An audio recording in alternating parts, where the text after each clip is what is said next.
বড় পুরস্কার দিবেন জান্নাত। পুরস্কার যত বড় হয় কখন হয়? প্রতিপক্ষ যত বড় হয় পুরস্কার তত বড় হয়। আপনি পাড়ার মহল্লার এক ছেলে হারাইছেন, কি পাইবেন? পুরস্কার। আর যদি আর্জেন্টিনা হারাইয়া দিয়েছেন তো বিশ্বকাপ পাইবেন। কথা ঠিক কিনা? দেখেন না, ছোট ছোট দল হারায়, জানেন না আপনারা। কিন্তু যদি ভারতরে হারায় সারা দেশে খবর হয়ে যায়, শুধু দলের কারণে না, জ্বালার কারণে। কিসের কারণে? কথা কয় না। কারণে আর মানুষ অতিষ্ঠ হয়ে গেছে অবজ্ঞায়। ওরা খালি বাংলাদেশের সাথে না, অন্য দেশের সাথে হারলে জাতি খুশি হয়। কি একটা অবস্থা দেখছেন? কি অবস্থা! জ্বালা এখন কোন জায়গায় মিটাইব? আমি এগুলো কেমনি বুঝি জানেন? আমি ওই এলাকায় মাহফিলে গেলে ইউনিভার্সিটির ভিতর দিয়ে আমার বাসায় আসতে হয়, এছাড়া রাস্তা নাই। তো আসার সময় দেখি ইউনিভার্সিটির পোলাপান লাফাইতেছে, কিরে এত খুশি কেন আজকে? কয় ভারত আসছে। দেখেন, বুঝেন, প্রতিপক্ষ যত শক্তিশালী হয় পুরস্কারও তত বড় হয়। সোজা কথা। আল্লাহ যেহেতু জান্নাতের মতো বিশাল পুরস্কার দিবেন, আল্লাহ চাইছেন তুই বান্দা একটা শক্ত প্রতিপক্ষরে হারায়া আয়, তোর হাতে আমি জান্নাতের টিকিট উঠায় দেব। সেই শক্ত প্রতিপক্ষ শয়তান। কিন্তু আল্লাহ শয়তান পাঠাইয়াই আমাদেরকে একা ছাড়া দেন নাই। দয়ার হাত সরান নাই। কি করছেন? শয়তান কেন্দ্রিক আল্লাহ একটা নয়, দুইটা নয়, তিনটা দয়া করছেন বান্দার উপর। কয় দয়া? হ্যাঁ, এই ছোট্ট করে আমি তিনটা দয়া শোনায় দিই আপনাদেরকে। বাস এটাই আজকের সবক, একটা পড়া মুখস্থ করা। এক নম্বর দয়া করছেন আল্লাহ তাআলা শয়তানের চক্রান্তর পরিকল্পনার সব প্ল্যান প্রোগ্রাম আমাদের সামনে প্রকাশ করে দিয়েছেন। প্রতিপক্ষের প্ল্যান প্রোগ্রাম যদি আপনার জানা থাকে যুদ্ধের ময়দানে, তো প্রতিপক্ষকে পরাজিত করা ওয়ান টাইমের ব্যাপার।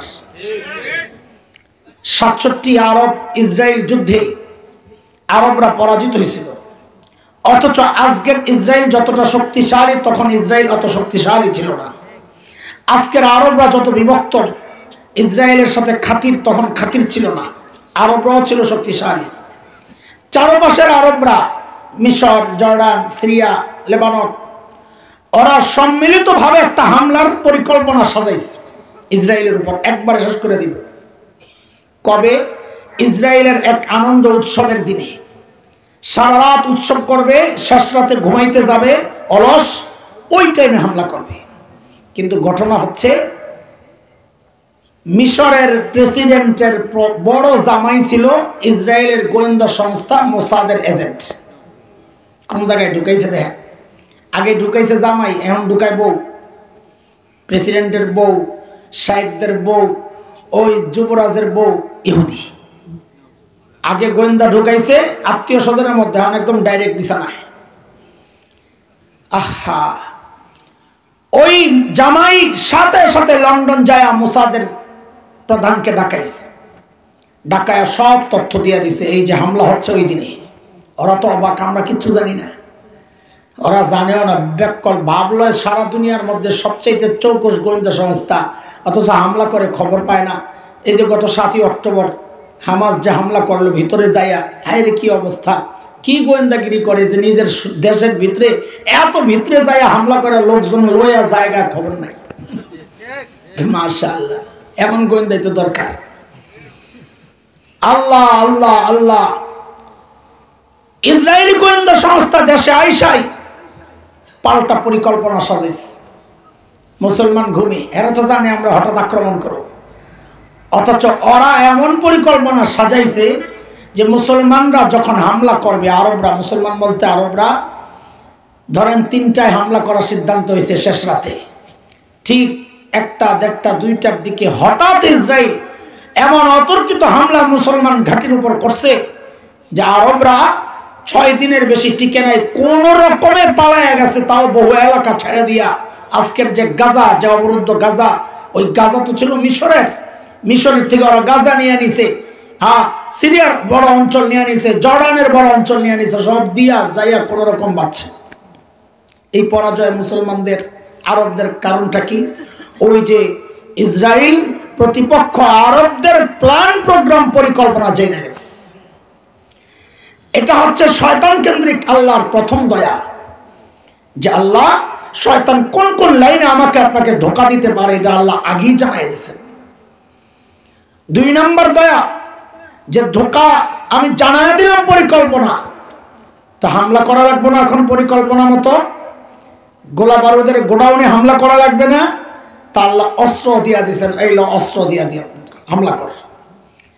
বলে হামলা করার সময় অথবা না করার আগেই যদি ইসরায়েলের মতো হামলা করে বসে, আল্লাহকে তুই ডরাইস না বান্দা। 3 নম্বর দয়া, আমি তোরে একটা ওষুধ দিয়ে দিলাম, ওই ওই ওই হামলার মধ্যে লাগাইয়া দিস, আমি আল্লাহ সাথে সাথে ভালো করে দেবো। না কয় দয়া বলেন না?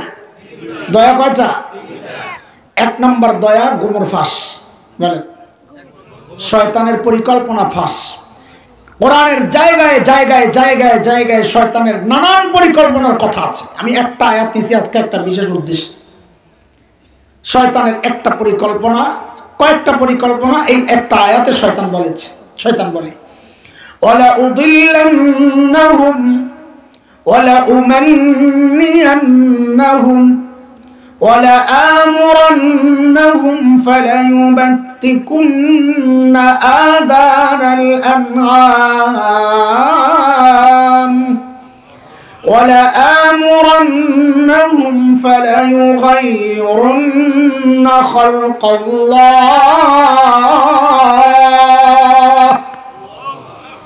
1 নম্বর শয়তান বলে আল্লাহ আমি আপনার বান্দারে পথভ্রষ্ট করব। পথ থেকে সরাইয়া দেওয়া।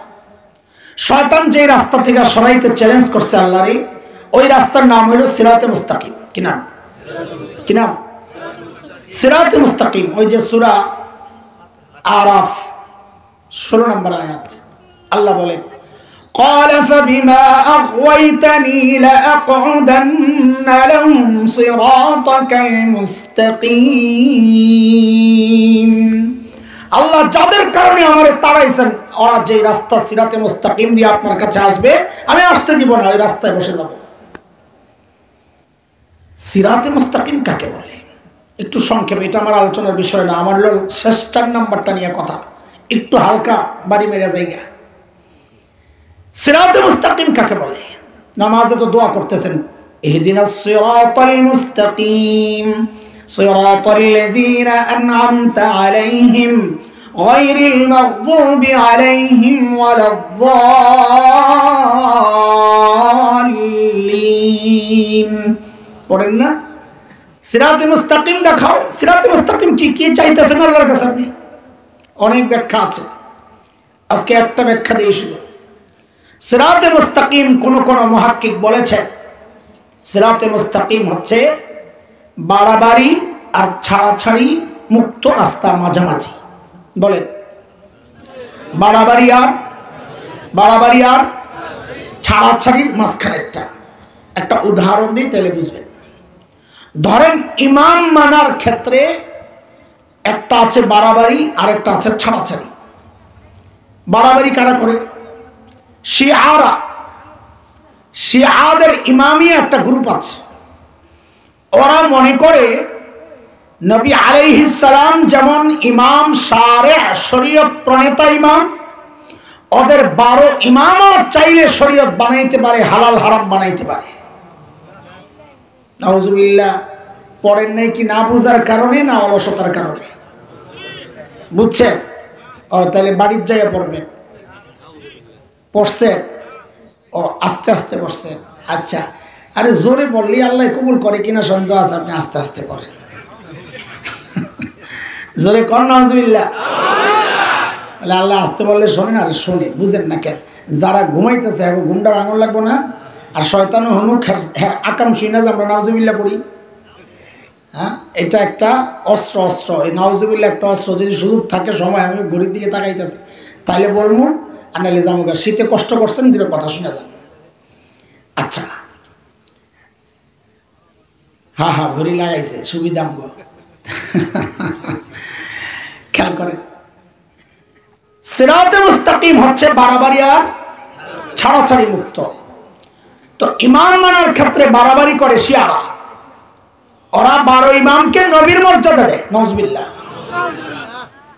ছাড়াছাড়ি করে আমাদের দেশের গায়রে মুকাল্লিদ লা মাযহাবি আহলে হাদিস নামে যারা নিজেদেরকে পরিচিত করে ওরা ছাড়াছাড়ি, কোন ইমামই মানে না, আল্লাহ রাসূল ছাড়া কিচ্ছু মানি না, কোরআন হাদিস ছাড়া কিচ্ছু মানি না। আছে না নাই? আছে। আপনাদের এলাকায় তো নাই? আছে। ওই কি শুনেন, আমি কারোর সাথে বিদ্বেষমূলক সম্পর্ক রাখতে চাই না, বলতেও চাই না কথা, বুঝানোর জন্য বলতেছি। বুঝেন বুঝেন, মাযহাব যে অস্বীকার করেন কেন করেন? একটা সস্তা জনপ্রিয় কথা আছে ওদের, শুনতে বড় ভালো লাগে, কিন্তু একদম হালকা কথা। কি বলে? কোরআন হাদিস থাকতে ইমাম কেন মানবো, মাযহাব কেন মানবো? বলে না বলে না? তোমার এই কোরআন হাদিস থাকতে মাযহাব মানতে বলছে কেন? তুমি মাযহাবই চিনো নাই। হ্যাঁ, মনে করছে মাযহাব মানে হচ্ছে কোরআন হাদিসের মতো আরেকটা কোনো বিষয় না। মাযহাবের সমস্ত মাসালা কোরআন হাদিস থেকেই নেওয়া, আলাদা কিছু না। ইমামরা শরীয়ত বানান নাই। শিয়ারা বলে ইমামরা শারে, শরীয়ত প্রণেতা, বাড়াবাড়ি। আহলে হাদিসরা ইমাম মানে না, ছাড়াছাড়ি। আমরা বলি আমরা ইমাম মানি, কিন্তু শারে মানি না, শারে মানি শরীয়তের ব্যাখ্যাদাতা মানি। একটা উদাহরণ দিলে বুঝবেন। আমার আসলে এই বিষয়ে আলোচনার উদ্দেশ্য ছিল না, এখন যেহেতু কইছেন আছে এলাকায়, তাহলে তখন না করেও পারি না। আচ্ছা বলেন, মাটির নিচ থেকে পানি ওঠান কি দিয়া? কল দিয়া? কি করেন? টিউবওয়েল? দুইটা প্রশ্ন করবো আপনাকে, বুঝে শুনে জবাব দিয়েন। আচ্ছা, আপনারা কে কে বিশ্বাস করেন এখানে যে টিউবওয়েল পানি বানায়? কে কে বিশ্বাস করেন? হাত ওঠান। টিউবওয়েল পানি বানায়? তা হাত উঠেছেন কি জন্যে? আচ্ছা ঠিক আছে, না না ঠিক আছে, বুঝে উঠেছে, মানে বানায় না বিশ্বাস করি এই হিসাবে উঠেছে। ঠিক আছে, আমি বুঝছি। তাহলে একটা জবাব পাইলাম যে আপনারা বিশ্বাস করেন টিউবওয়েল পানি। এই বিশ্বাস যে করে সে মাযহাব কেমনে মানে না, আমি তো বুঝি না। গেল এক প্রশ্ন। দ্বিতীয় প্রশ্ন আপনাদেরকে করি, মাটির উপর যখন টিউবওয়েলটা বসা, এই বসানোর পরে মাটির নিচে পানি আসে না আগের থেকেই পানি ছিল? তো ঠিকই আছে, তো মাযহাব মানেন না কেন? পানি আগের থেকেই ছিল, টিউবওয়েল বানায় নাই, বসানোর পরেও আসে না, আগেই ছিল। আরে জমিন তো পানির উপরেই ভেসে রয়েছে, তো পানি আগের থেকেই ছিল। তাইলে এখন আপনার বিরুদ্ধে আমার একটা অভিযোগ, যে পানি যদি আগের থেকেই থাকে তাহলে টিউবওয়েল বসাইছেন কেন? টিউবওয়েলের দরকার কি? আপনি কি করবেন? আমার চালাক বেটা করবেন না ব্যাক করবেন? কয়েলাম শর্মায়ের না, কি করবেন? এটা ব্যাক করে নাকি? কয় কি? কিন্তু আপনারা, আমি জিজ্ঞেস করি, আপনি আমার ব্যাক কল কয়েন, কিন্তু আগে বলেন পানি তো আগের থেকেই ছিল, টিউবওয়েল তো পানি বানায় না, তো টিউবওয়েলটা বসাইছেন কি জন্যে? তা আপনি হাত দিয়ে উঠে যাবেন না? পারি না দেখে তো বসাইছি টিউবওয়েল, না কেড়ে তো জবাব। পানি আগের থেকেই ছিল, টিউবওয়েল পানি বানায়ও না। টিউবওয়েলের কাজটা কি? যেই পানিটা আছে আমি ওঠাইতে পারি না, ওই পানিটাকে টাইমটা বের করা, এটাই টিউবওয়েলের কাজ। তো আপনাদের মাযহাব বুঝানো একেবারে ওয়ান টাইম ব্যাপার। দোস্ত, মাযহাবের প্রত্যেকটা মাসআলা কোরআন হাদিসের নিচে চাপা পড়া। ইমামরা মাসআলা বানান নাই, আগের থেকেই ছিল এই মাসআলা, কিন্তু আমার আপনার সেই যোগ্যতা নাই সেই মাসআলা বের করা। পানি যেমন টাইমে বের করতে পারি না, কোরআন হাদিস থেকেও মাসআলা বের করতে পারি না, তো কি করছি? ইমামে আবু হানিফা নামক একটা টিউবওয়েল বসাইছি, ইমামে শাফিঈ নামক একটা টিউবওয়েল বসাইছি, ইমামে আহমদ বিন হাম্বল নামক একটা টিউবওয়েল বসাইছি। এখন বলেন আপনারাই তো বলেছেন টিউবওয়েল পানি বানায় না, তা এখন বলেন ইমামে আবু হানিফা পানি বানায়, মাসআলা বানায় না আগের থেকে ছিল? থাকলে আবার বসানো কেন? থাকলে কোরআন হাদিস থাকলে মাযহাব মানুন কেন? এই বেটার প্রশ্ন। আর পানি থাকলে টিউবওয়েল বসাবো কেন? এই বেটার প্রশ্ন, একই প্রশ্ন। পারি না দেখে তো বেটা বসাইছি, পারলে কি আর বসাইতাম নাকি? এখন কি হয়েছে? এখন আমার পানি খাওয়া দরকার, মানে মাসালা দরকার। তা আমি ইমামে আবু হানিফারে চিপ দিচ্ছি। চিপ দেওয়ার পর নিচের থেকে কোরআন হাদিসের ভিত্তির থেকে পানি বাইর কইরা ফিকহর কিতাব নামক পাইপ দিয়া আমারে ওই মাসালা বের করে দিস। ফিকহর কিতাবের কি নাম দিলাম? পাইপ। টিউবওয়েলকে ইমামরা ইমাম করে চিপ দিছি তো নিচের থেকে পানি বাইর কইরা মাসআলা নামক পানি বাইর কইরা আস্তে করে ফিকহ নামক কিতাবের পাইপ দিয়ে দিছে আমরা লই লইছি ও এটা হ্যাঁ এবার আমি বুঝছি মাসআলা বুঝে আসছে নি মাযহাব বুঝেছে তো এই প্রশ্ন যেন আর কেউ না করে কোরআন হাদিস থাকতে মাযহাব কেন মানবো পানি নিচে আগের থেকে থাকতে টিউবওয়েল কেন বসাইছস ক এটার জবাব যদি দিতে পারো তো এটার জবাব আমরা দিব যেদিন দিবি সেদিন দেব এর আগে কোনো কথা কবি না ঠিক আছে কথা শয়তানের চক্রান্ত এটা যে এই মাঝখানের রাস্তা থেকে আপনাকে আমাকে সরাইয়া দেওয়া হয় বাড়াবাড়িতে লাগাইয়া দিবে আর না হয় ছাড়াছাড়িতে লাগাইয়া দিবে এটাই শয়তান বলেছে ওয়ালা উদিল্লান্নাহুম এক নাম্বার দুই নাম্বার শয়তানের চ্যালেঞ্জ ওয়ালা উমান্নিয়ান্নাহুম আল্লাহ আমি আপনার বান্দারে লোভ দেখায় ধোকায় ফেলব আরে লোভ দেখায় আবার কেমনে ধোকায় ফেলে একজনকে পাঠাইছে একজনের দোকানে কি ভাই দোকানে মাল টাল নাই যে বাইরে পুঁজিবারটা নাই হ্যাঁ পুঁজি নাই পুঁজির ব্যাপার আছে না আমাকে একটা এনজিও আছে কিছু টাকা আনেন মাল উঠান দিয়ে আস্তে আস্তে দেখছেন সুদে কেমনে ঢুকায় লোভ দেখায় গুনাহ করায় আমার শিক্ষিত বোনটা পাক করে দেন লোভ কেমনে ঢুকায় গুনাহ করায় আমার শিক্ষিত বোনটা পাকের ঘরে হঠাৎ তেলের একটা ছিটা এসে হাতের মধ্যে লাগছে কষ্ট পাইছে না এই কষ্টের সুযোগ নিছে শয়তান কষ্ট পাওয়ার সাথে সাথেই অস্ত্র দেওয়া শুরু করছে হ্যাঁ এত লেখাপড়া করছো জামাইয়ের হাত প্যান্ট ধোয়ার লেগা আরে হাত পড়ার লেগা আরে মাছ কোটার সময় হাত কাটার জন্য তো বেরি একটু গরম হয় তখন কি করা দরকার তো শয়তান অস্ত্র দেয় একটা চাকরি লো ঘরের থেকে বাইরো তোমার জামাই লেখাপড়া করে বাইরে কামাই করে তুমি কেন লেখাপড়া ঘরের ভিতরে থাকো শয়তান ওয়াসওয়াসা দেয় ভুল বুঝবেন না মেয়েদের চাকরির বিরুদ্ধে বলছি না আমরা মেয়েদের কামাই রোজগারের বিরুদ্ধে বলছি না এটা বললে ওই শয়তানরা কুচক্রীরা আস্তে করে আমাদের উপর একটা অপবাদ দিয়ে দেয় আমরা নারী স্বাধীনতার বিরুদ্ধে নারীর অধিকারের বিরুদ্ধে কথা বলছি না না আমরা নারীর অধিকারের পক্ষে কথা বলছি কেন কারণ আমাদের বিরোধিতা কামাইয়ের বিরুদ্ধে না আমি কামাইয়ের বিরুদ্ধে কেমনে করব সূরা নিসার মধ্যে আল্লাহ বলেছেন লিররিজালি নসীবুম মিম্মা ইকতাসাবু ওয়া লিন-নিসাই নসীবুম মিম্মা ইকতাসাব পুরুষ যা কামায় তার মালিক পুরুষ নারী যা কামায় তার মালিক নারী তো কামাইয়ের কথা কোরআনে আছে না নাই আমি তো কামাইয়ের বিরুদ্ধে বলছি না আমি বলছি আমার বোনটা ওই রকম অনিরাপদ জায়গায় যেন না যায় যেখানে কামাতুর পুরুষরা ওকে দেখে দেখে মজা নাকে কথা বুঝেন নাই যেখানে কামাতুর পুরুষের দিকে তাকায় মজা নেয় শয়তান উভয়কে গুনার মধ্যে লাগায় আমি বলছি ওই কথা আমার বোনের জন্য স্বতন্ত্র কর্মক্ষেত্র তৈরি করা হোক যেখানে পুরুষ থাকবে না মেয়েদের আলাদা কর্মস্থল তৈরি করা হোক পুরুষ থাকবে না মেয়েরা আলাদা কাজ করবে ছেলেরা আলাদা কাজ করবে সমস্যা তো নাই রহমতের সম্পর্কগুলো নষ্ট হয়ে যাচ্ছে এই মেয়েদের বাইরে ঘোরার কারণে আমার কথা না এটা পত্রিকাওয়ালাদের রিপোর্ট বাংলাদেশের 65 থেকে 70%, 65 থেকে 70% বিচ্ছেদ হয় তালাক হয় ওই সমস্ত নারীরা তালাক দেয় যারা চাকরিজীবী সংসারে ঘরে আগুন লেগে গেছে কামাই ভালো চলবে দুনিয়ায় আখিরাত বরবাদ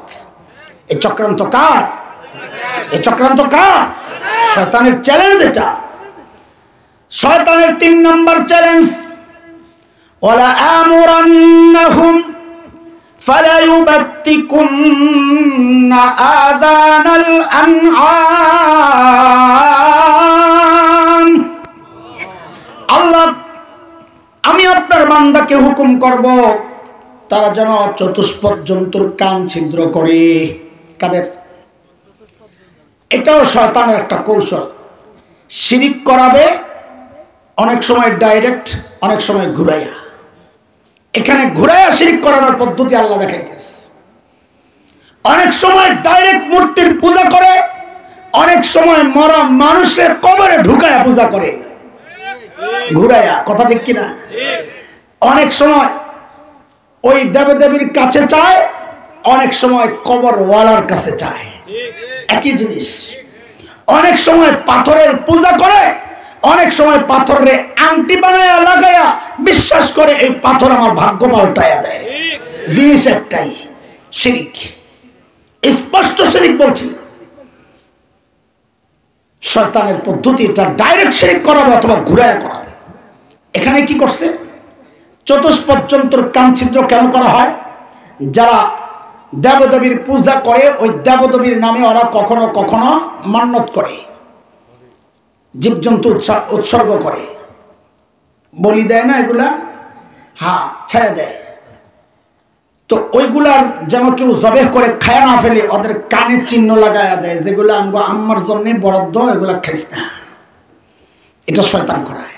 কিন্তু আমার অবাক লাগে কি জানে, এই যুগের জোয়ান পোলাপায় শয়তানকেও ছাড়াই গেছে, শয়তানকেও ছাড়াই গেছে। কেন বলি, আমরা ছোটবেলায় মাদ্রাসার কোরবানির চামড়া উঠাইতাম, খুব উৎসাহ নিয়ে উঠাইতাম। ওস্তাদরা আমাদেরকে প্রেশার দিয়ে কাজ করাইতেন না, আমরা সওয়াব মনে করেই করছি, উৎসাহ নিয়ে। আমার বাসা, আমরা ধানমন্ডিতে বড় হয়েছি, অথচ আমি আমার এই পুরো এরিয়ার ধানমন্ডির কোরবানির গ্রুপের আমির সাহেব আজীবন, ছোট থেকে। তো ওস্তাদরা উৎসাহ দেওয়ার জন্য ঈদের আগে দিয়ে এরকম মজমা বসাইতেন। এই কোন গ্রুপ কত হয় ধানমন্ডি, আমির সাহেব কত, গত বছর 45টা গরু পাইছেন, এবার কয়টা? হুজুর আপনি বলেন, এবার 50টা। জি ইনশাআল্লাহ। হই ঈদের দিন এমন যুদ্ধ শুরু করতাম চামড়া উঠানোর জন্য, ওই যে ফিগার পুরা করতে হবে। 50টা পুরো হয়েছে, খুশি, কিন্তু হাল ছাড়ি নাই, কালকে আরো কাম করব। ঈদের পরের দিন সব ছুটি, আমি সুরিয়াটারে পেপার দিয়ে পেঁচায় খালি ঘুরতাম গলিতে গলিতে, সব গলি তো চিনা আমার। ওই বাড়ির নিচে, গেটের নিচে দিয়ে এমনি যায় যায় তাকাইতাম যে জেতা গরু দেখা যায়নি। যদি দেখছি কোনো গরু খাড়াই আছে তো ভাবতাম যে কোরবানি করবো, সারাদিন এটার আশেপাশে খালি গুরু গুরু করি, হুজুর তার নাই ডাকতো আমারই দিব, চামড়াটা পাবো কি জন্যে? ওস্তাদরা যে টার্গেট দিয়েছেন, টার্গেটটা একটু আগায় নিতে পারলে ওস্তাদরা খুশি হবে, এই খুশি করার জন্য। এখনকার যুবকরা যেন তাদের ওস্তাদ শয়তানকে ওই খুশিটাই দিছে যে ওস্তাদ আপনি তো আমাদেরকে যে টার্গেট করছিলেন জীবজন্তুর কান ছিদ্র করাইলেন, বলে হ্যাঁ, বলে একটু মহব্বতের সাথে তাকায় দেখেন আমরা আপনার টার্গেটের চেয়ে আগায় গেছি। বলে কি করছো রে? আমরা নিজেকে কান ছিদ্র করে রিং করা শুরু করছি। কথা কয় না, কথা ঠিক।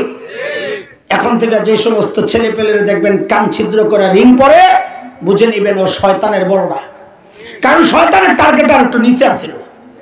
বুঝেন নাই কথা? ঠিক আছে, চলেন বাদ দেন, আমার যেহেতু আগেই কইছি 4 নাম্বারটা নিয়ে আলোচনা করা মাকসাদ।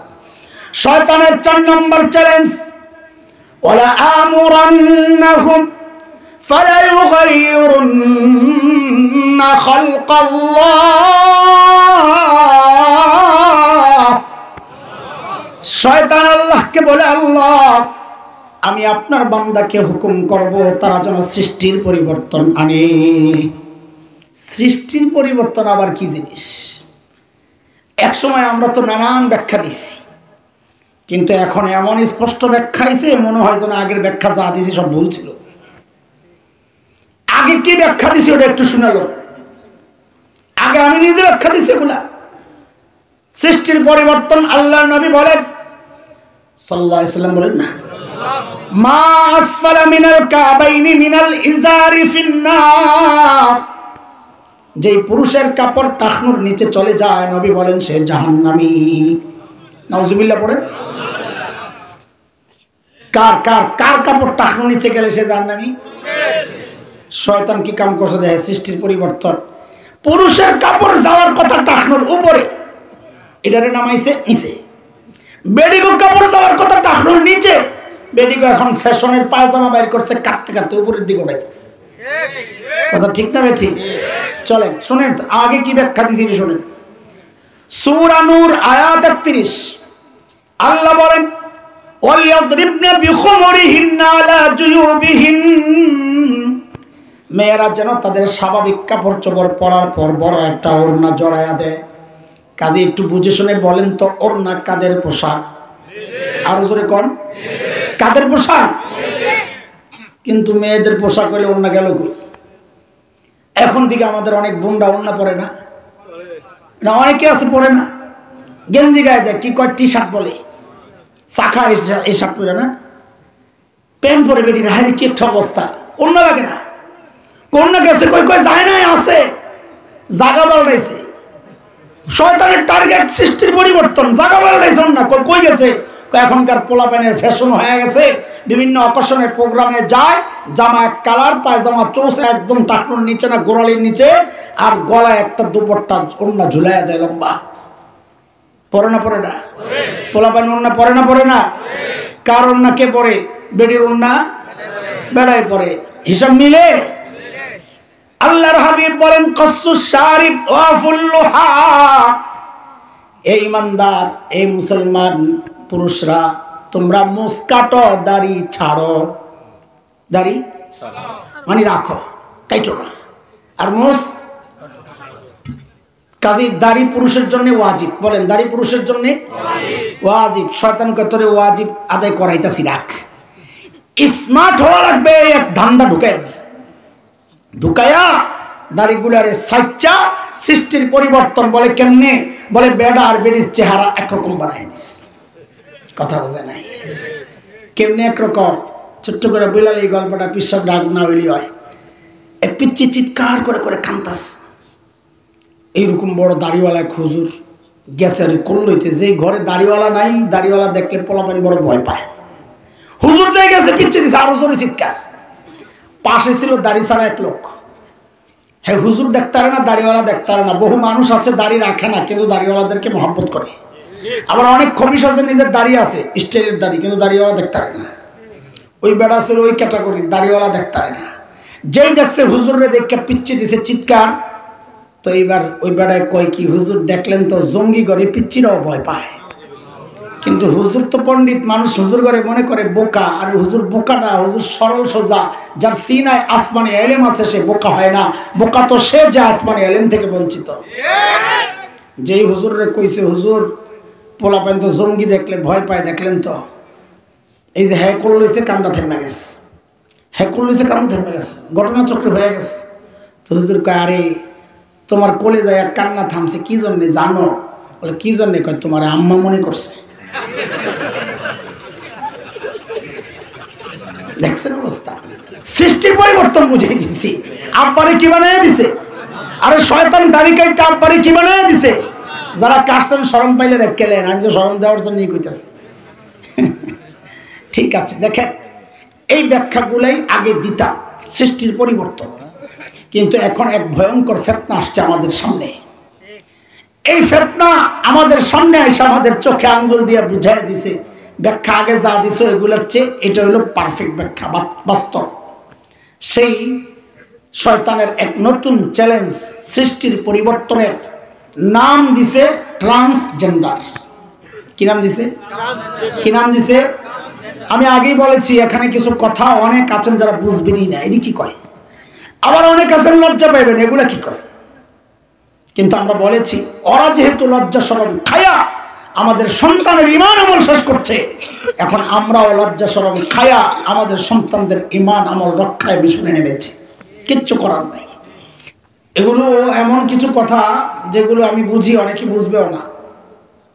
আবার এমন কিছু কথা আছে যেগুলো আমি বুঝি, এই প্রকাশ্যে এইভাবে বলাটাও আমাদের জন্য লজ্জার। কিন্তু যারা এগুলো করছে তাদের লজ্জার মাথা খাইয়াই নামছে। ওরা কোন লজ্জা করতেছে না আমার সন্তানকে ধ্বংস করার জন্যে। আমি আমার সন্তানকে বাঁচাইতে যাই লজ্জা করার মধ্যে আমি কোনো কারণ দেখি না। এই জন্যে চিন্তা করেছি, সিদ্ধান্ত নিয়েছি, লজ্জা সব বাদ। ওরা যেহেতু আমাদের সন্তানকে লজ্জা শরম খায়া ধ্বংসের পায়তারা করছে, আমরাও লজ্জা শরম বাদ দিয়ে আমাদের সন্তানদেরকে রক্ষা করার চেষ্টা করব ইনশাআল্লাহ তাআলা। দেখেন আমাদের শত্রুকে বলেন তো, আমার একটু শর্টকাট জবাব দিয়েন তো, কথা ছোট্ট হয়ে যাবে। শীত করতেছেন আপনি গো? কোন দুনিয়ার মানুষ এগুলা? শীত আমার দেন না কয়টা গাই দিছি, এরপরে যাই না মোজা পরাই দিছে, দেখছে অবস্থা ভালো না। আপনার আছে কন না, না উল্টা কথা কন, মিছা কথা কন। আপনারা ওয়াজ PhD শিখছেন। তো বলেন শত্রুকে। সূরা ফাতির আয়াত 6 আল্লাহ বলেন, ইন্নাশ শাইতানা লাকুম আদুউন ফাত্তাখিযুহু আদুওয়া ইন্নামা ইয়াদউ হিজবাহ লিয়াকুনু মিন আসহাবিস সাঈর।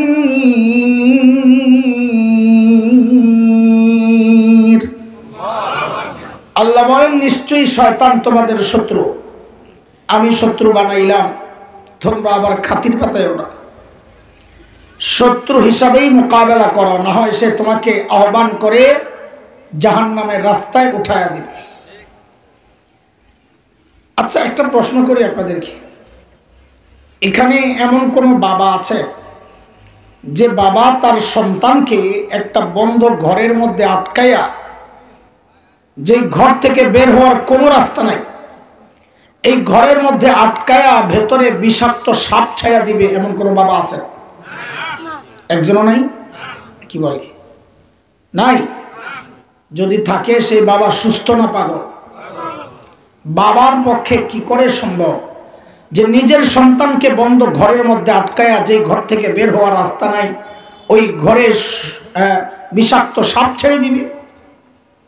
যদি এটা অবাস্তব হয়, তাহলে এটা কি করে বাস্তব হয় যে একজন বাবা তার সন্তানকে যতটা ভালোবাসে, আল্লাহ সুবহানাহু ওয়া তাআলা তার বান্দাদেরকে তার চেয়ে হাজার কোটি গুণ বেশি ভালোবাসে নাকি? তো বাবা যদি সন্তানকে বন্ধ ঘরে আটকায়া বিষাক্ত সাপ ছেড়ে দিতে না পারে, তো আল্লাহ বান্দারে এত ভালোবাসলে এই বন্ধ দুনিয়ার মধ্যে বান্দারে আটকায়া, যে দুনিয়া থেকে বের হওয়ার কোনো রাস্তা নাই, না আছে? বুঝা বলছেন না? না বুঝা? হ্যাঁ, সূরা রহমানের মধ্যে আল্লাহ নিজেও বলেছে, কি বলেছেন আল্লাহ? ইয়া মাশারাল জিন্নি ওয়াল ইনস ইন ইসতাতা'তুম আন তানফুযু মিন আকতারিস সামাওয়াতি ওয়াল আরদ ফানফুযু লা তানফুযুনা ইল্লা বিসুলতান।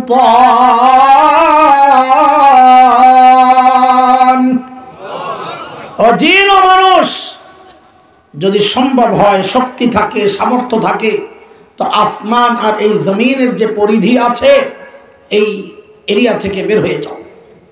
এরপর পর আল্লাহ বলতেছেন, লা তানফুযুনা ইল্লা বিসুলতান, আমি আল্লাহ না চাইলে তুমি বের হইতে পারবে না। কাজেই দুনিয়া থেকে বের হওয়ার কোনো রাস্তা আছে? তাইলে এই বন্ধ দুনিয়ার মধ্যে আল্লাহ বান্দারে বলে এত ভালোবাসেন, তো শয়তান কি করে ছেড়ে দিলেন? প্রশ্ন জাগে না জাগে না? জাগে। আরে জাগলে না উত্তর মজা লাগবে, না জাগলে তো হুদাও দিয়ে শীতের মধ্যে খোসায় লাভ নাই। জাগে প্রশ্ন।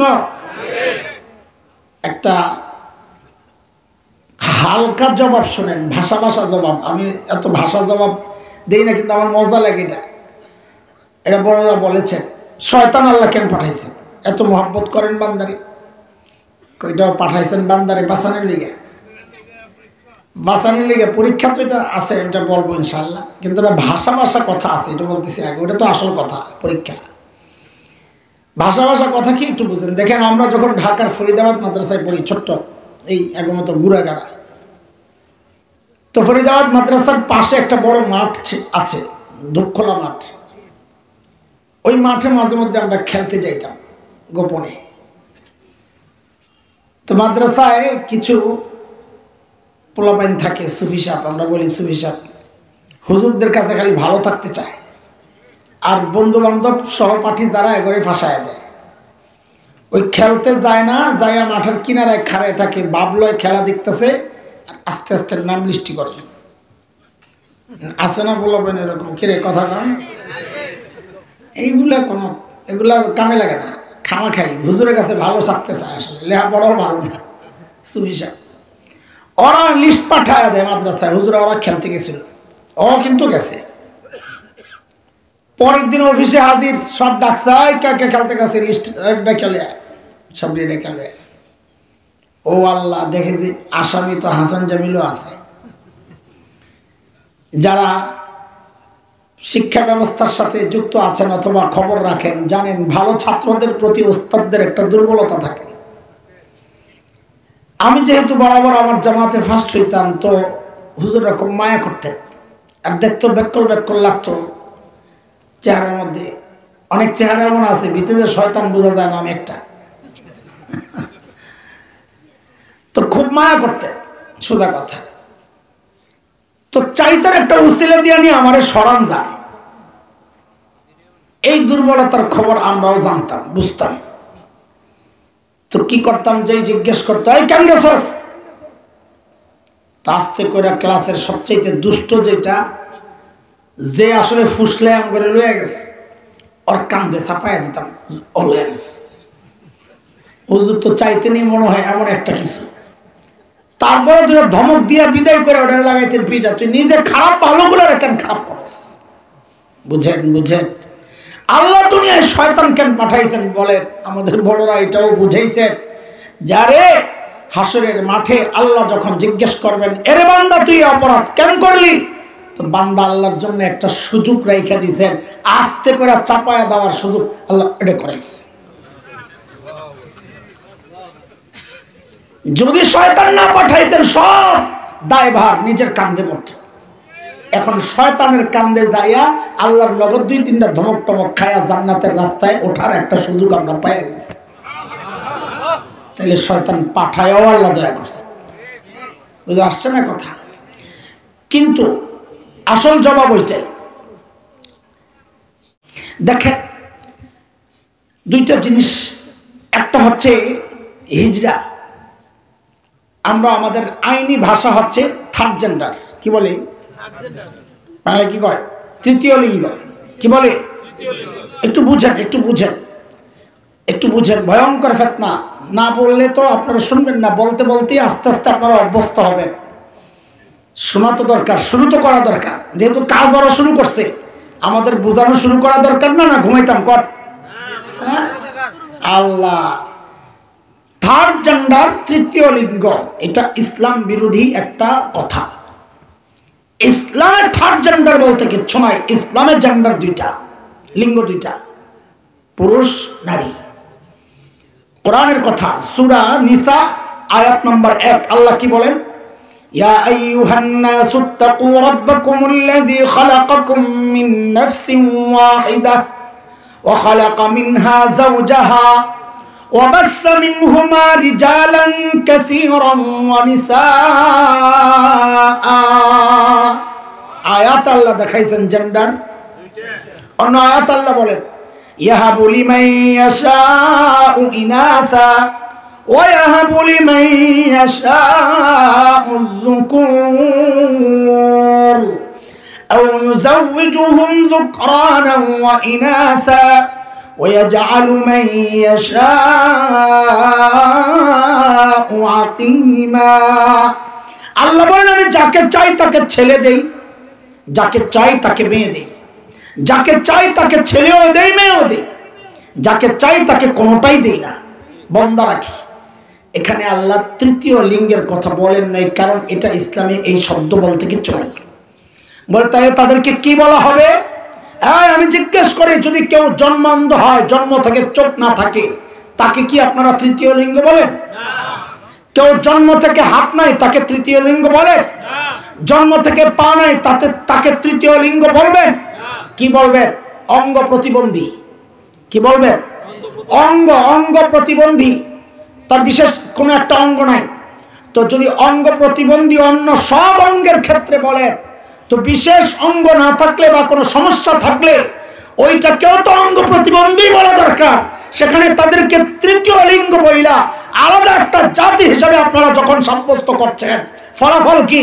ফলাফল হচ্ছে সমাজকে আপনারা সাজাইছেন 2 লিঙ্গ দিয়া, আর তৃতীয় লিঙ্গদেরকে সমাজচ্যুত করেছেন, বাড়ি থেকে বের করে দিছেন, সমাজ থেকে বের করে দিছেন। ওরা কোনো উপায় না পাইয়া, কোল না পাইয়া, ওরা সংঘবদ্ধ হইয়া রাস্তায় রাস্তায় চাঁদাবাজি করে, রাস্তায় রাস্তায় ছিনতাই করে, রাস্তায় রাস্তায় নষ্টামি করে। এই সব অপরাধের মধ্যে ওরা জড়ায়া যায়। এর জন্য এই সমাজের মানুষ দায়ী। তারা তাদেরকে সমাজচ্যুত করার কারণে ওরা কোল না পাইয়া যা তা করছে। ইসলাম তাদের জন্য আলাদা কোনো সমাজ সাব্যস্ত করে নাই। নবী আলাইহিস সালাম বলে দিয়েছেন, ছেলেদের মধ্যে ছেলেদের মতো করে পেশাব করলে সে ছেলে, মেয়েদের মতো করে পেশাব করলে সে মেয়ে।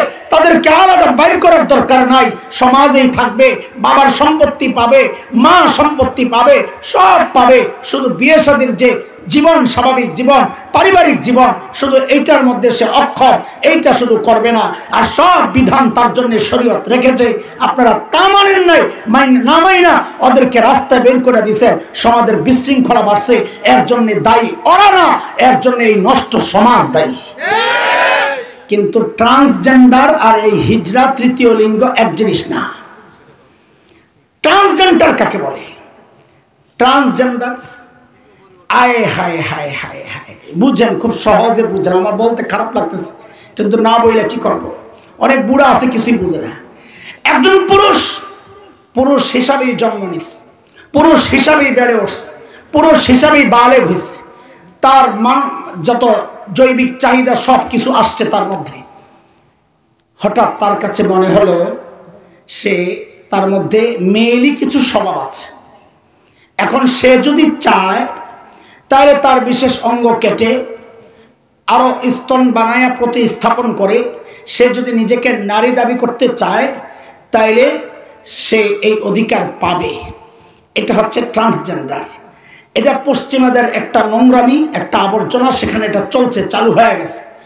বাংলাদেশে আপনি বলবেন এগুলো আমাদের দেশে হবে না, কিন্তু শুনেন শুনেন, গত 21 সেপ্টেম্বর 2023, কত তারিখটা কি বলেছি বলেন, 2000, এই বছর একটা আইন পাস করার জন্য একটা খসড়া তৈরি হয়েছে। এই খসড়াটার নাম কি জানেন? সেই খসড়ার নাম হচ্ছে ট্রান্সজেন্ডার অধিকার সংরক্ষণ আইন 2023। ট্রান্সজেন্ডার অধিকার সংরক্ষণ আইন 2023। এটা খসড়া প্রস্তাব করে সংশ্লিষ্ট জায়গায় পাঠায় দেওয়া হয়েছে যেন আইন পাস হয়। বহির্বিশ্ব থেকে চাপ আছে আমাদের দেশের জন্য, অনেক ঋণ এগুলোর উপর মওকুফ থাকে। তুমি এটা করবা, আমি ওইটা করব, তুমি এই নষ্টমি সরাইয়া দাও। দোস্ত, এই আইন হচ্ছে, আইন হওয়ার আগেই সচেতন হন। আইন হওয়ার পর বাধা দিতে পারবেন না, তখন বললে ধরে নিয়ে যাবে পুলিশ, কারণ আপনি আইনের বিরুদ্ধে কথা বলছেন। আপনার সন্তানের সিলেবাসের মধ্যে এগুলা গল্প করে ঢুকায়া স্বাভাবিকরণের চেষ্টা হচ্ছে। সামাজিক স্বীকৃতি ইতিমধ্যে তারা আদায় করে নিছে, কারণ এখন তাদেরকে নিয়ে টেলিভিশনে প্রোগ্রাম হয়, সামাজিক স্বীকৃতি আদায় হয়েছে, এখন আইনি স্বীকৃতি দরকার, সেই মেহনত চলতেছে। আপনারা ঘুমান ঘুমান। এখন ওলামা একরাম যদি প্রতিবাদ করে, সেই ওই যে কি বানরের সন্তানের যে থিওরি চলছিল, হ্যাঁ, ওই সময়ের প্রতিবাদকে যেমনটা বলেছেন, সরকারের বিরুদ্ধে প্রতিবাদ, রাষ্ট্রের বিরুদ্ধে প্রতিবাদ, হ্যাঁ, দলের বিরুদ্ধে এগুলো বক্তব্য, রাজনৈতিক বক্তব্য, ওলামাদের বিরুদ্ধাচরণ করেছে। আমরা বলি এখানেও এমনটা করেন না, আল্লাহর রাস্তে। সব জায়গায় রাজনীতি টাইনা এনেন না, এটা রাজনীতির ব্যাপার না, এটা আমার ইমানের ব্যাপার, এটা আমার বিশ্বাসের ব্যাপার, এটা আমার আকীদার ব্যাপার, এটা আমার চেতনার ব্যাপার। এমন কোন আইন যদি করার অপচেষ্টা হয়, হচ্ছে অলরেডি, আলেমরা যদি ডাক দেয়, বিরোধিতা করেন না। দল কার করেন আপনার ইচ্ছা, ভোট কাকে দেন আপনার ইচ্ছা, মার্কা আপনার, ইমান তো আপনার, আল্লাহ দিয়েছে, ইমান রক্ষা করা আপনার জিম্মাদারি। আলেমরা যদি প্রতিবাদ করে, বিরোধিতা না কইরা, হাতে হাত রাইখা, কাঁধে কাঁধ মিলাইয়া, মুষ্টিবদ্ধ হাত উঠাইয়া একসাথে উচ্চারণ করতে হবে, বাংলাদেশে নাস্তিকতার চর্চা করতে দেওয়া হবে না, দেওয়া হবে না, দেওয়া হবে না। আচ্ছা ঠিক আছে, ঠিক আছে, আচ্ছা ঠিক আছে, রাখেন, সময় কমার জন্য আমি তাড়াহুড়া করতেছি, রাখেন। এখন আপনি বলবেন সমস্যাটা কি? সমস্যা একটা না, আমি বসে বসে আপনাকে সারা রাত এই সমস্যাগুলো শোনাইতে পারি। কি কি সমস্যা? এক সমস্যা হচ্ছে সমকামিতার বিস্তার ছড়ায়। যে সমকামিতা ওরা ওদের সমাজে ছড়ায়া দিছে, এই সমকামিতাকে বাংলাদেশের পরিবেশে ছড়ায়া দিতে চাচ্ছে আল্লাহর গজবটাই না আনার জন্যে। বলে কেমনে সমকামিতা? আপনি বুঝেন, যে ছেলেটা নিজেকে মেয়ে দাবি করছে, এখন সে মেয়ে, আল্লাহ চ্যালেঞ্জ করেছেন, আমি যা বানাইছি ওটা পাল্টাইতে পারবি না। ফাকিম ওয়াজহাকা লিদ-দীনি হানিফা ফিতরাতাল্লাহিল্লাতী ফাতারান নাস আলাইহা লা তাবদীলা লিখালকিল্লাহ। আল্লাহ বলেন আমার সৃষ্টির পরিবর্তনের ক্ষমতা কারো নাই। আল্লাহ যাকে মেয়ে বানাইছে সারা দুনিয়া মিল্লা চেষ্টা করলে তার ভেতরকে ছেলে বানাইতে, আল্লাহ যাকে ছেলে বানাইছে সারা দুনিয়া মিল্লা চেষ্টা করলে তার ভেতরটাকে মেয়ে বানাইতে। এখন যে ছেলেটা মেয়ে সাজছে তার বিয়ে হবে এখন কার সাথে বলেন তো? ছেলের সাথে। সে কি? যার সাথে বিয়ে হচ্ছে ছেলে, ছেলে সংসার। নাউজুবিল্লাহ। যে মেয়েটা ছেলে সাজছে তার বিয়ে হবে কার সাথে? মেয়ের সাথে। সে তো ছেলে সাজছে, এখন বিয়ে হবে কার সাথে?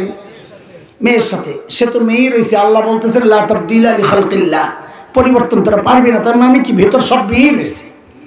তো এই মেয়ের বিয়ে হচ্ছে মেয়ের সাথে, এটাই তো সমকামিতা। আপনি সমস্যা কয়টা বের করবেন? ওরা একটা আন্দোলন চালাচ্ছিল সমান অধিকার, নারী পুরুষ বাবার সম্পত্তিতে সমান অধিকার। ইসলাম কি বলে? লিজ্জাকারি মিসলু হাজ্জিল উনসায়াইন, ছেলে যা পাবে মেয়ে পাবে অর্ধেক, মেয়ে যা পাবে ছেলে পাবে ডবল। বহুদিন থেকে চেষ্টা হচ্ছে সমান অধিকারের নামে, পারে নাই। এই ট্রান্সজেন্ডারের মাধ্যমে ওরা তাদের ওই মিশন বাস্তবায়ন করতে পারবে। কেন? এক বাবার এক ছেলে এক মেয়ে, শরীয়ত বলে সেভাবে দুই, সেভাবে এক। ওই ট্রান্সজেন্ডারবাদীরা অথবা নারীবাদীরা ওরে বুদ্ধি দিছে, তুই একটা কাজ কর, তুই দাবি কর আমি আজকে থেকে ছেলে। ট্রান্সজেন্ডার সংরক্ষণ অধিকার সংরক্ষণ আইন 2023 বলে দিবে হ্যাঁ সে যেহেতু দাবি করছে ছেলে, সে আজকে থেকে ছেলে। এখন বাবার সম্পত্তি বাবা বন্টন করতে বাধ্য অর্ধেক অর্ধেক। এখন এই মেয়েটা পাইতো অর্ধেক, 3 ভাগের 1 ভাগ, এখন নিচ্ছে অর্ধেক। আজীবন ভাইয়ের সম্পত্তি কুক্ষিগত করার, খাওয়া অন্যায়ভাবে খাওয়ার গুনার মধ্যে আজীবন সে লিপ্ত হচ্ছে। আপনি সমস্যা খুঁজে পান না? এই ছেলেটা যে মেয়ে সাজছে, এখন যদি ইডেন কলেজে আবেদন করে আমি ভর্তি হতে চাই, কর্তৃপক্ষ এই আইনের কারণে তাকে ভর্তি করতে বাধ্য। ছেলে যায় মেয়ের কলেজে ভর্তি হয়েছে, ঘটনা চক্রে মনে করেন আপনার মেয়ের রোমের মধ্যে সিট পড়ছে, আপনি কেমন বাবা? কিভাবে দিবেন ওই ছেলের সাথে আপনার মেয়েকে রাত্রি যাপন করতে? সে তো ছেলে, সে অপরবস্তক ছেলে। ছেলের সব চরিত্র তার মধ্যে আছে, শুধু বাহ্যিক কিছু কাটাকাটি প্রতিস্থাপনের মাধ্যমে সে নিজের রূপটা চেঞ্জ করছে। সমস্যা একটা, আল্লাহর হুকুম সূরা নূর আয়াত 31-30, কুল্লিল মুমিনিনা ইয়াগুদ্দু মিন আবসারিহিম ওয়া কুল্লিল মুমিনাতি ইয়াগুদ্দুনা মিন আবসারিহিন্না, নারী পুরুষ যেন দৃষ্টি অবনত করে। এই ছেলেটা যে মেয়ে সাজছে, সে যখন একজনের সাথে সংসার করতে যাবে করলো ছেলে ছেলে, কিন্তু এরা যখন কোন মেয়ে যখন এই ছেলে যখন যেহেতু ছেলে সাজছে, এখন তো সে ছেলেদের সাথেই চলবে, তাই না? আসলে সে কি? মেয়ে। এখন সে তাকাচ্ছে পুরুষের দিকে, কারণ সে তো জানে সে পুরুষ। ও তাকাচ্ছে এই ছেলে মেয়ের দিকে, কারণ ও জানে ও পুরুষ। ওদের অজান্তেই ওরা আল্লাহর এই বিধানকে অমান্য করেই যাচ্ছে, করেই যাচ্ছে, করেই যাচ্ছে। সমস্যা খুঁজে পান না? আল্লাহ বানাইছে তাকে ছেলে, সে দাবি করছে মেয়ে। মৃত্যু পর্যন্ত সে একটা মিথ্যার উপর চলতেছে, মৃত্যু হয়েছে তার মিথ্যার উপর। আপনি সমস্যা খুঁজে পান না? নবী আলাইহিস সালাম বলেছেন লানাল্লাহুল মুশাব্বিহিনা বিন নিসা ওয়া লানাল্লাহুল মুতাশাব্বিহাত বির রিজাল।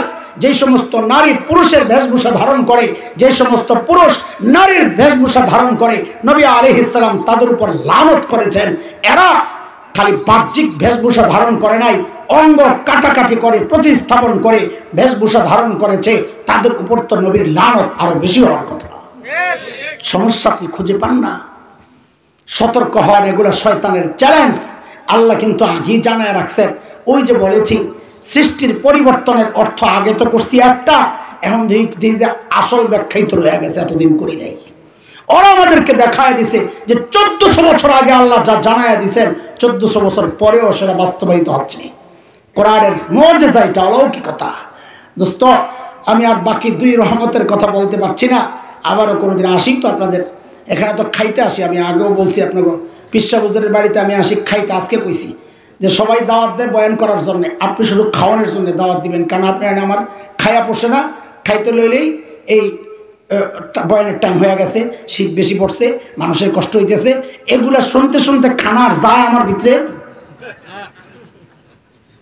একটা ফিন্নি রান্ধে লাউ দিয়া, আমার ফেভারিট আইটেম এই বারিশ, 1 চামচ খাইছি, এর মধ্যে দেখি খারবিস। এগুলো সহ্য হয়? এই জন্যে বলছি আমারে বয়ান করা ছাড়া দাওয়াত দিবেন, খামু আইসা খালি। আপনার বাড়িতে বয়ানের জন্য আইলে আমার লস।